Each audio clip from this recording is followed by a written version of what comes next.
1.6 billion. Now you see mga kababayan, bakit si Sara lang ang kinusipay ninyo? Bakit hindi niyo tinanong si Martin Romualdez? Magandang araw sa atin lahat mga kababayan. Pati itong si Attorney Glenn Chong ay napupuna na rin yung pag-single out kay Vice President Sara Duterte. At alam niya nga kung sino o mano ang gumagawa nito. Kilala po itong si Attorney Glenn Chong bilang isa sa mga nagbulgar ng umano'y smart magic katiwalian gamit itong Smartmatic noong nakaraang eleksyon at posibleng gagamitin pa sa mga susunod na eleksyon.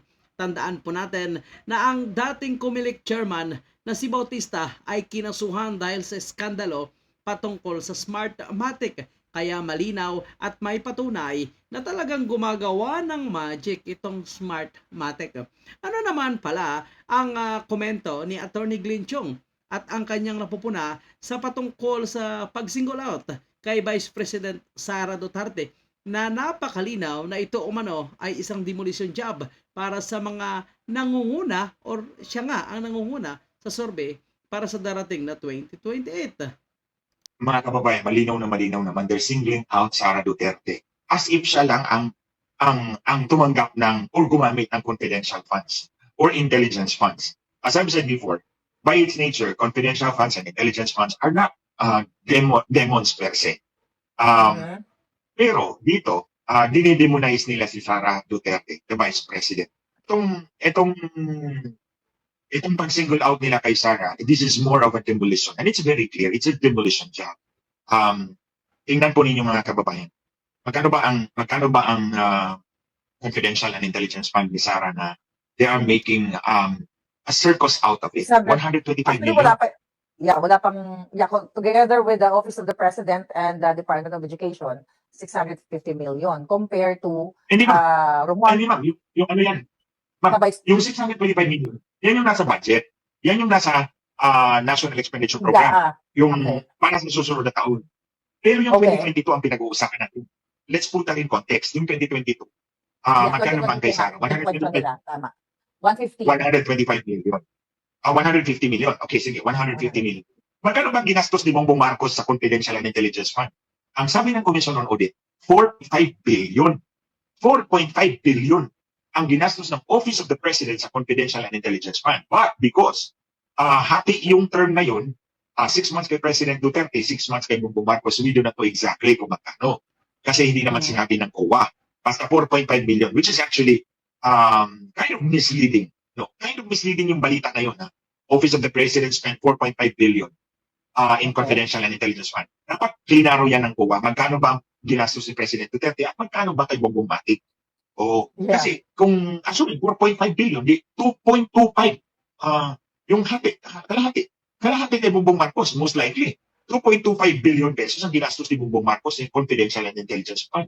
So, yan nga po mga kababayan po natin. So, ito yung naobserba ni Attorney Glenn Chong na palagay ko dapat titingnan din nitong mga taga-puna ni Vice President Sara Duterte kung saan nga ba rin ginastos itong confidential fund ng Office of the President or ng ilang ahensya ng ating gobyerno kung paano nila ginastos at hindi lang itong si Vice President Sara Duterte na talagang pinag-iinitan. Kaya obviously tuloy, nalalaman ng taong bayan na talagang gustong siraan itong si Vice President Sara Duterte. Na kung titingnan po natin, i-review po natin ang activities ng Vice President. Napaka-busy, napakaraming activities, napakaraming events ang pinupuntahan para makapaghatid ng serbisyo sa ating mga ordinaryong Pilipino. Hindi yan patulog-tulog, hindi yan paporma-porma, hindi yan pa ipal-ipal kagaya ng iba na maaga pa lang ay nangampanya na. Naglalagay na kung ano-anong karatula na sabihin na galing sa kanila ang ayuda pero ang katotohanan ay galing pala sa DSWD at galing sa extraordinary expenses na walang resibo kundi perma lang. Pasok sa bulsa ang pera ng taong bayan. So dapat ititingnan din po nila yan. Para hindi sila masyadong mahahalata. Dapat yung smooth lang yung galawan.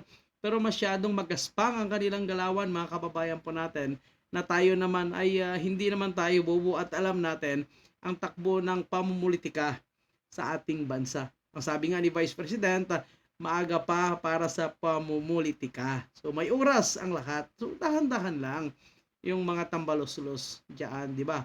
Attorney Glenchong. Yung kay Sara, 125 million, kapiranggot lang yun. Barya-barya lang yun. Sa Tama. 2.25 billion na ginastos ang Office of the President under the 6 months of Marcos. Pero babayan, tingnan ninyo, 2.25 billion. Most likely, kasi hati yun eh. Hati kay President Duterte, hati sa kaya, 6 months sila. 2.25 billion yung sa Office of the President under Marcos Jr.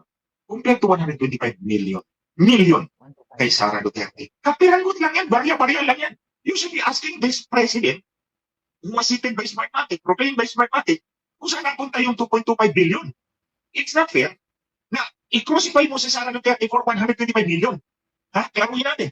It's not fair na i-crucify mo si Sara Duterte for 125 million in confidential and intelligence fund. Hindi mo tinatanong ni tanong man lang yung 2.25 billion ni Marcos Jr. Antero Valdez also na 1.6 billion. 1.6, imagine, yung pala yung pinost ni SAS, 1.6 billion, yung unbelievable gentleman ba yun? Oh, 1.6 billion. Now you see mga kababayan, bakit si Sara lang ang crucify ninyo? Bakit hindi niya tinanong si Martin Romualdez at si pinsan niya, si Marcos? Hindi na nga nagsasalita mga kababayan po natin itong si House Speaker Martin Romualdez at ang kanyang ginagamit na panangga ngayon ay itong Secretary General lamang para sabihin na siya umano ay nanahimik at hindi nga sumasabat sa mga isyu. Pero ganun pa man mga kababayan po natin, may isang picture na napakaliwanag at nakikita po natin na isa sa pinakarason kung bakit gusto na babagsakin itong si Vice President Sara Duterte at lalong-lalo na yung pakikipag-usap, pakikipag-alyansa ni Speaker dito sa makakaliwang grupo. So parang hindi natin alam kung sino yung talagang natrap dito. Si Romualdez ba ang natrap o yung mga kaliwa? O sadyang walang natrap? Sadyang nagkaroon lang ng sabuatan parang i-single out itong si Vice President Sara Duterte. So yun yung mga kababayan po natin, tayo naman hindi naniniwala at hindi na nahimik na patuloy na i-expose ang kanilang katarantaduhan at ang kanilang panuloko sa taong bayan, lalong-lalo na yung paggamit ng pondo ng pera ng taong bayan na hindi naman nilalabas kung saan nga ba ginagastos. Pabor tayo sa ginagawa ng ating gobyerno na magkaroon ng kaunlaran, mapamura ang mga pangunahing bilihin, mapataas ang ating ekonomiya, maparami pa ang trabaho, syempre, at mapataas yung sahod nating mga ordinaryong Pilipino. Pero kung kinukurap lang pala, ilang tao lamang yung nakikinabang para sa napakalaking tax na nakukuha ng ating gobyerno, abay hindi po maganda yan mga kababayan po natin. Imbis na serbisyo para sa mga ordinaryong Pilipino na nangailangan, mukhang napupunta lamang sa isang tao at binubulsa ang pera ng taong bayan. So kaya alamin natin yan. So para hindi tayo naman magiging tanga, hindi tayo magiging bobo, abay kung ano man ang makikita nating impormasyon na patungkol sa kanilang kalokohan na ginagawa, ipapaalam natin sa taong bayan. So ang mainstream media minsan nahimik na lang sila dahil sabi ni Pangulong Digong ay nabusalan o baka natalsikan ng mga barya-barya dyan mula sa extraordinary expenses at classified fund. Kaya talagang walang maingay. So tahimik sila at napahanga tayo kasi itong administrasyon walang media na bumabatikos. Parang lahat ay pabor sa administrasyon. So napahanga tayo, ibig sabihin walang masamang ginagawa o walang kapalpakan ng ating gobyerno o talagang sadyang nababayaran lang yung iba para hindi na magsalita against sa ating gobyerno at para hindi na mailabas ang kanilang iskandalo at katiwalian na ginagawa ngayon sa kanilang pwesto. So yan muna yung update natin mga kababayan. Huwag kalimutan mag-follow, mag-subscribe sa ating social media platform para sa karagdagang update. Maraming salamat.